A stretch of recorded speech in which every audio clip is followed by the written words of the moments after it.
Dito sa video na to, papakita namin kung paano namin plinano ang mga bagay-bagay na kailangan namin sa paggawa ng mural art.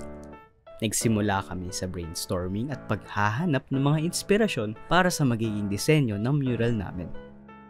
Pinuntahan at nilibot namin ang komunidad at napansin namin na puno ito ng makukulay at malalagong bulaklak at puno. At dito namin nakuha ang idea para sa disenyo ng aming mural art.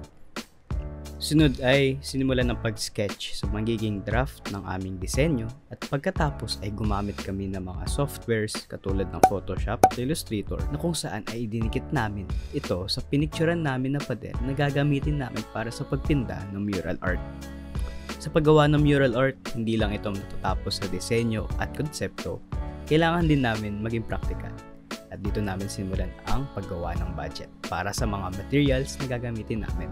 Kaya't nilista na namin yung mga bagay-bagay na kailangan namin sa pagpinta. Sunod, sa pag-schedule ng aming pagpunta sa mural site, kami ay nag-usap-usap para maging klaro sa magiging meeting time namin. Gaya na lamang ng kung kailan kami bibili ng mga materyales, maghalo-halo ng mga kulay, at syempre sa pagpinta ng pader.